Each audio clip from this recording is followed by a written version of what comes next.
right, I got my bugs waiting.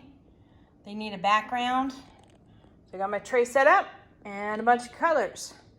So I think, yeah, we're definitely gonna do dirty pour, but I think I'm gonna work in tones of blues and greens. Kind of grassy, kind of not, you know, that kind of thing. All right, let's get set up.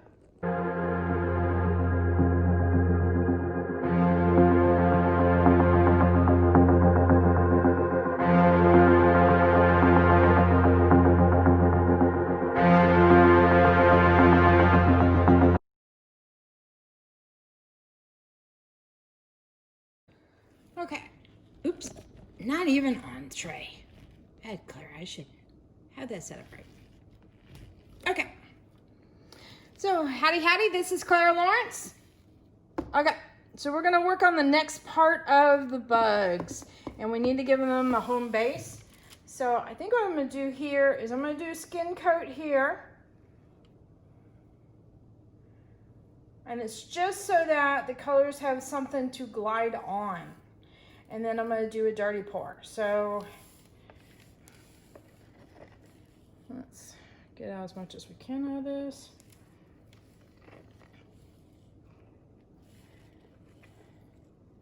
All right, I think that'll do for now. All right.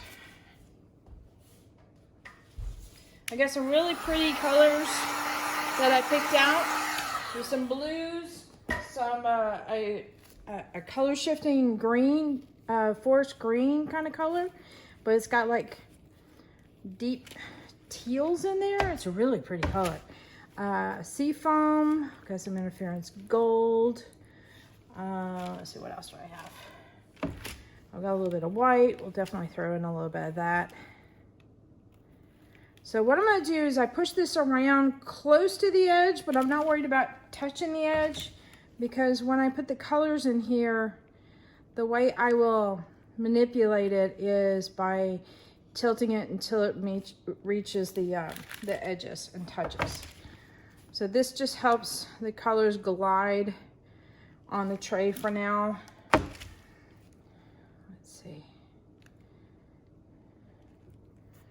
And I think that will do. I'm gonna scrape off my hand into the cup. I mean, gloved hand, of course. So the resin I'm using is Stone Coat Art Coat resin. I don't know if I mentioned that in the first part or not, but I'm definitely gonna mention it in this part. And it gives me a long working time, and I like the UV protection on it for creating artwork. So let's see now. I think I need to put that to the side, because I gotta set up my dirty pour. And let's lower you guys down, because people like to see me putting the colors in. Okay, here we go with the colors. So the first color out, or first color in, is usually the last color out, and that has a lot to do with whether or not I pour the whole thing in, to be honest with you. Because I might pour that blue in somewhere else.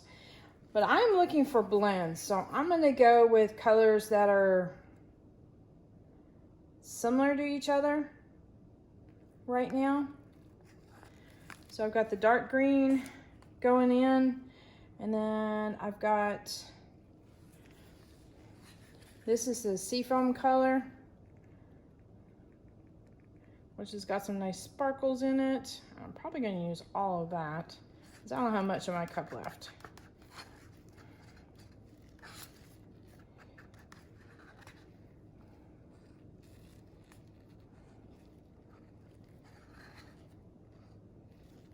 All right. That one done.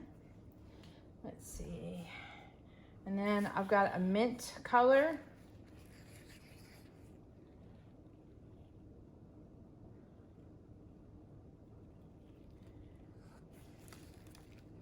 I'm going to change it up a little bit. I've got a little bit of Grumpy in here. That is kind of a transparent chameleon, but it might show up another way. So I'm kind of curious about that one. Let's see. Throw a little bit of a gold interference color in there.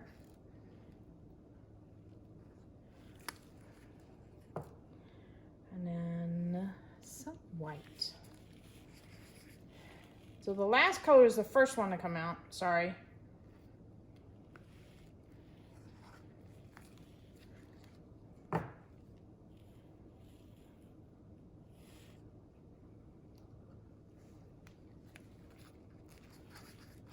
I have issues. A little bit of grumpy on top. I can't get enough of these chameleons. Okay. I changed my mind on the copper. I figured that... okay, I lied. Okay, put a little bit of copper in there. I've got a lot of metallics in the bugs, so I was debating on doing some metallic in there. You know how that goes. You debate on colors. Colors is the biggest thing to, I think, that most people... I keep kicking the camera today. Sheesh. All right. Let me adjust camera here. Get right there. Uh-oh. Here comes hubby. He's hungry. Okay. What we're going to do is pour it slowly.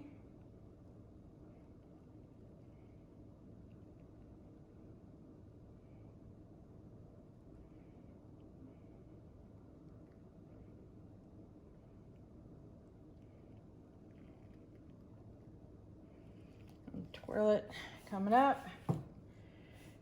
And I'm thinking I'm going to add some more of this blue moon in here. Now that I'm looking at it. Hey, Clara, Mike and I are going to go for a ride and get some dinner, okay? I'm sorry. It's okay. You're hungry, huh? Yes. All right. You know my normal? What is your normal? Can I have the orange chicken and fried rice? Okay. Thanks. Awesome. Okay. I think that will do it. Now we got to torch this up and I'm going to tilt away. Wait a minute. No, I lied.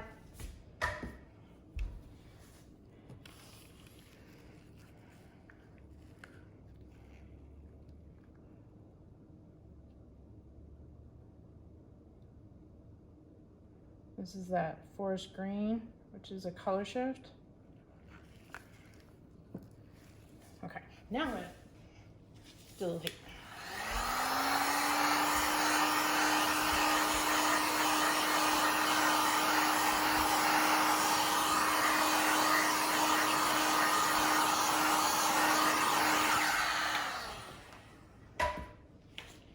Okay, here we go. So all I'm doing here is putting the color and going to touch the edge, and as soon as it does, I start moving it around. And then the colors are going to start grabbing the edge and either blending or start turning and twirling. So sometimes you just never know what's going to happen.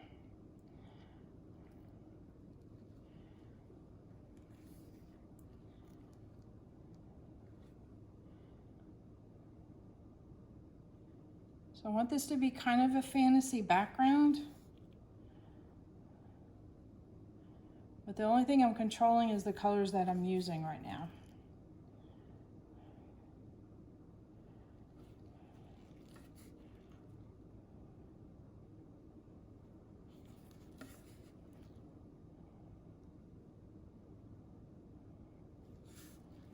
Right now I got a big area of white. A little tiny blue dot in the middle of it. Let's see what we can do about that. All right, so we are edge to edge. I'm gonna try and tilt this back down.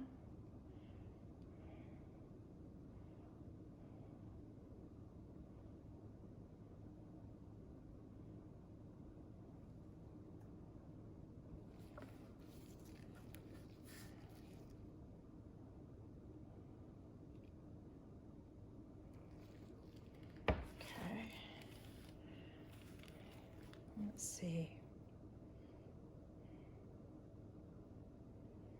Well, one little blue speck is bugging me. So, what can I do about that?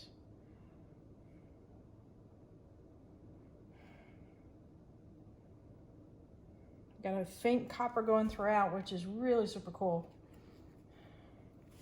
All right, this is not something I've done with a dirty pour before, but I am going to go for it. So what I'm thinking of is moving with the motion, kind of a deal.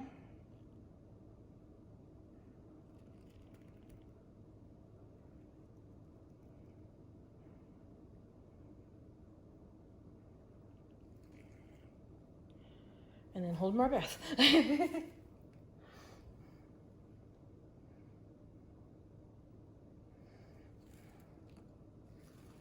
right. I'm gonna pick up a tiny bit of copper on the tip of this. See, I've got like that. And I'm gonna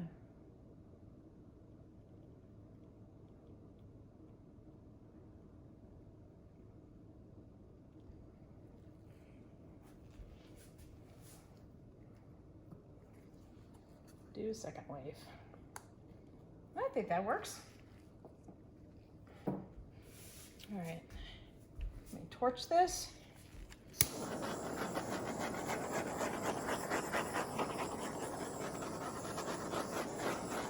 What I had there with the green that I wanted to get rid of was the start and the stop of the pour up in here. And it just had not a really pretty start part to it. And so by bringing this through here, it kind of interrupted that start point and blended it in. And me just working with the shape of the pour to help that little swipe I just did blend in. Okay, now I'm literally going to drop these in. And I think I want to have the flying critters moving with the flow.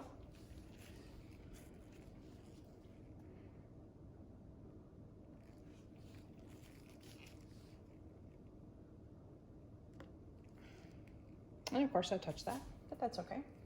We'll make that work. I'm not worried about it. Let's see.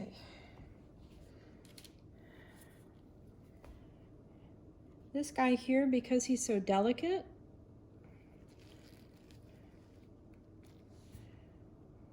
let's see.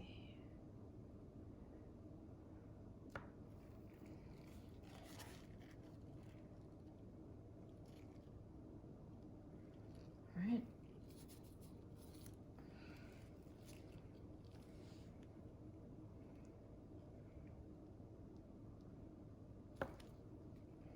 It is literally holding your breath and dropping. I'll put this guy over here like he's climbing around. Okay.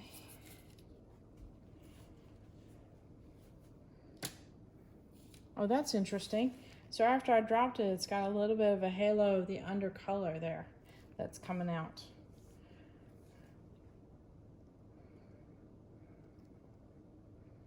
So we'll have a butterfly path.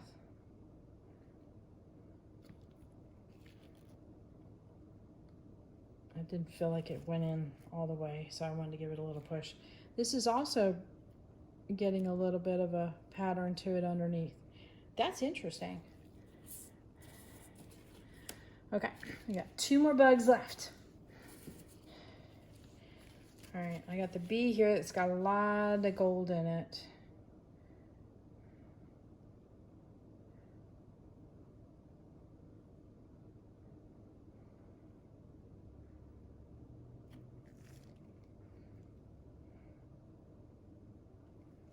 Okay.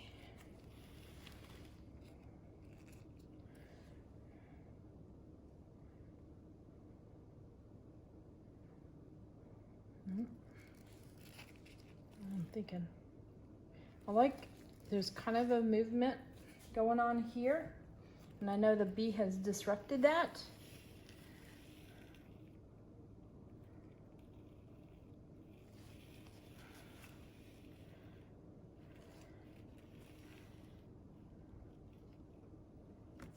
There.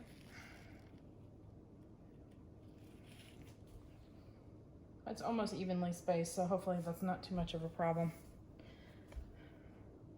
All right, I'll bring you in for a close-up here. All right, I bring you guys in for a close-up. Zoom time.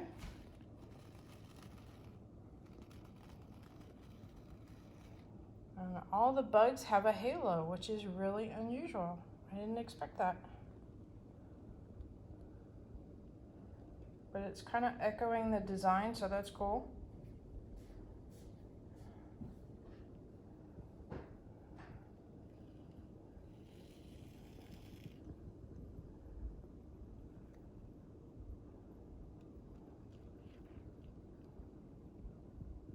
I just dig that dragonfly. I'm sorry.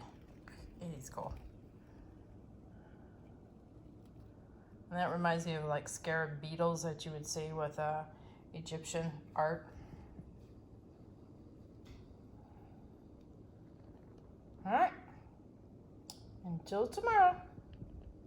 Later. So I came back to check on the bugs about, I think it's been about an hour and a half, maybe 2 hours. And something really interesting is happening. So they're definitely reacting to the resin, and I almost wonder if it's the UV spray or something. I don't know. I mean, look at this guy. So a lot of that has come up from the bottom. But even on the bee, it's probably the most obvious. It looks like the whole thing has slid, but yet it hasn't. So, I don't know.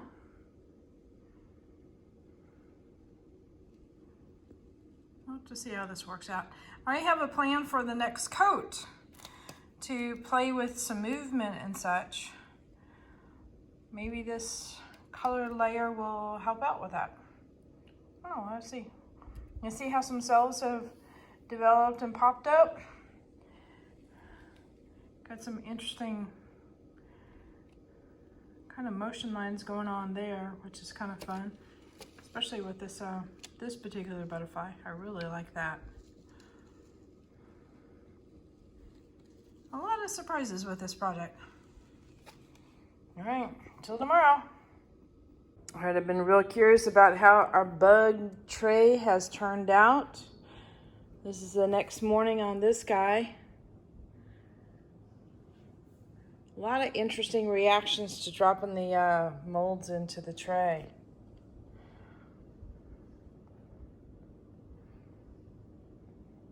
There's definitely a reaction there.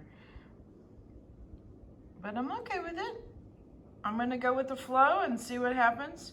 I need to build up my resin anyway because, you know, clearly the texture of the mold is still on the surface, so we need to cover that up for it to be a usable, functioning tray.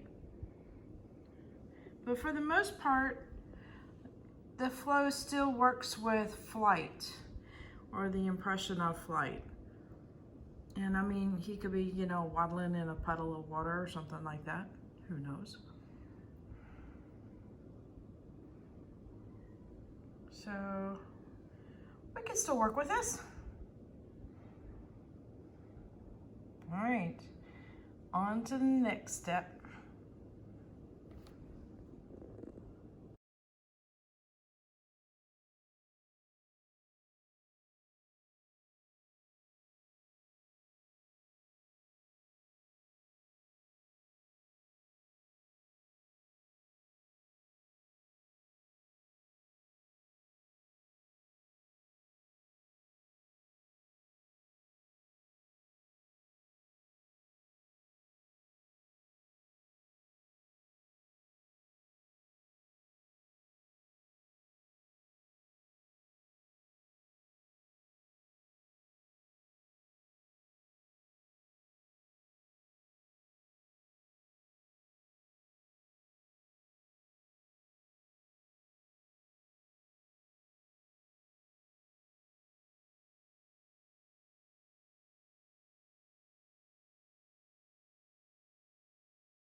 Hit that like button, hit the subscribe button, but definitely hit the bell to get notified. next time I put a video up. Also, check below in the description area for any links that are of interest to you, to any products I use, where I get them, all that kind of stuff, as well as the Etsy store link. Check that out because I've got a lot of these pieces of artwork up. All right. Later, y'all.